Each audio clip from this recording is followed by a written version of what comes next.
بابا جی کتنی سادہ دلیل ہے، کتنی سادہ مثال. جتنی دیر مجلس حسین میں بیٹھے آپ چاہیں بھی کہ آپ جھوٹ بولیں، آپ برا سوچیں. اچھا کتنا حسین کا اختیار ہے عمران بھائی، کتنا مختار ہے میرا حسین کہ انسان برا بول بھی نہیں سکتا، سوچ بھی نہیں سکتا. جبکہ یہ قانون کہیں نہیں ہے، سوچوں پہ پہرے نہیں ہوتے. سوچ تو انسان مرضی سے سکتا ہے نا. میں نے بڑے بڑے بندے دیکھے ہیں عبادت میں برا سوچ رہے ہوتے، نماز میں برا سوچ رہے ہوتے، لیکن جب حسین کے گھر آئے اب تم چاہو بھی کہ برا سوچو، سوچ نہیں سکتے، گناہ نہیں کر سکتے. اس دروازے کے باہر گئے، اب تمہارا اختیار تمہیں واپس مل گیا. اب چاہے جو مرضی بولو. لیکن جو ہی حسین کے گھر کے یوں دروازے کے اندر آئے، حسین سب سے پہلا کام یہ کرتا ہے تم سے تمہارا اختیار لیتا ہے، تم سے تمہارا اختیار لے کے تمہیں اپنے گھر میں بٹھا دیتا ہے. یہاں حسین بے اختیار کر کے بٹھا دیتا ہے. یہاں حسین ذہنوں پہ کنٹرول کر لیتا ہے، دلوں کو اپنی مٹھی میں لے لیتا ہے، سوچوں کو اپنے قبضے میں لے لیتا ہے. یہاں حسین جتنی دیر تک تم بیٹھے رہتے ہو تم حسین کی مٹھی میں ہوتے ہو، تم حسین کے ہاتھ میں ہوتے ہو. مدد سے ایک دن میں ایک جگہ پہ نہیں ہوتی. اگر آج یہاں تلا گنگ میں مجلس ہو رہی ہے تو آج ہی کے دن ایران میں بھی ہو رہی ہوگی، عراق میں بھی ہو رہی ہوگی. دنیا کے کونے کونے میں کوئی ایک لمحہ، ایک سیکنڈ کا کروڑواں حصہ بھی ایسا نہیں جہاں لوگ حسین کے گھر نہیں بیٹھتے. آج بھی کروڑوں لوگوں کو جو گناہ سے بچاتا ہے اسے حسین کہتے.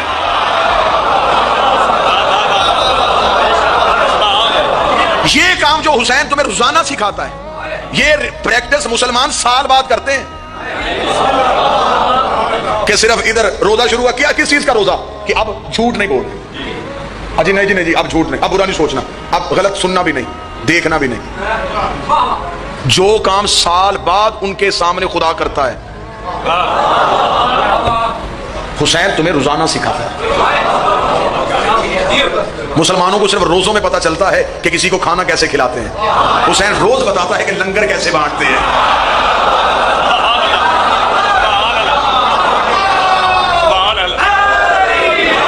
لیکن جو اللہ راضی کرنے کے لیے بانٹتے ہیں ان کا تصور بھی بڑا عجیب ہے. آپ دیکھیں گے افطار پارٹیاں ہو رہی ہوں گی امیروں کی، گھسنے دیتا ہے کوئی فقیر کو؟ جاؤ کہیں بہت بڑی افطار پارٹی ہو، کسی غریب جا کے کہے فوراً باہر نکال دیں گے، لاکھ قسمیں کھائے کہ میں روزے دار ہوں. وہ کہے کہ تو نہیں جا سکتا. کوئی عیسائی جا کے کہہ دے کہ ایک پانی کا گھونٹ دے دو، مسلمان نہیں ہوں نا میرا روزہ ہے. وہ کہے چل چل یہاں وہی آئے گا جس کا روزہ ہوگا. کہاں جا کے میں دنیا کا حسین کا اختیار سناؤں؟ حسین پورا سال اپنے گھر میں لنگر تقسیم کرتا ہے، کوئی شرط نہیں ہے، چاہے شیعہ کھائے، چاہے سنی کھائے، چاہے ہندو کھائے، چاہے سکھ کھائے، چاہے عیسائی کھائے. نظر اللہ نیاز حسین کہہ کے مانگا جاتا ہے، نظر اللہ نیاز حسین کہہ کے بانٹا جاتا ہے، نظر اللہ نیاز حسین کہہ کے کھایا جاتا ہے. پورا سال حسین ایسے رزق دے کے زمانے کا بتاتا ہے کہ زمانے میں اس طرح روٹی یا خدا دیتا ہے یا پھر حسین دیتا ہے.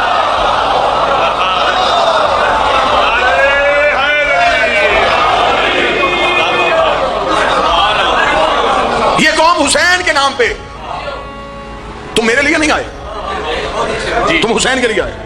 حسین کے نام پہ لوگ آ جاتے ہیں. آج بندے سوال ہم پہ کرتے ہیں، وہ تم شیعہ کہتے ہو، تم انتظار کر رہے ہو تمہارا 12واں امام آئے گا. جب تمہارا 12واں امام آئے گا تو تم اتنی جلدی اکٹھے کیسے ہو جاؤ گے؟ اس بندے کو ہم مجلسوں کی رونق دکھا کے اس کی آنکھوں میں آنکھیں ڈال کے پوچھتے ہیں کہ جو بندے امام کے نام پہ آ سکتے ہیں امام کے آنے پہ کیسے نہیں آئے گے؟ دراصل یہ مجلس ظہور کی تیاری ہے. اگر امام کے نام پہ آ سکتے ہیں، اور جب یہ پتا ہو کہ یہاں امام خود آئے ہیں، یہ مجلسوں میں بھاگ کے آنا ظہور کی تیاری ہے.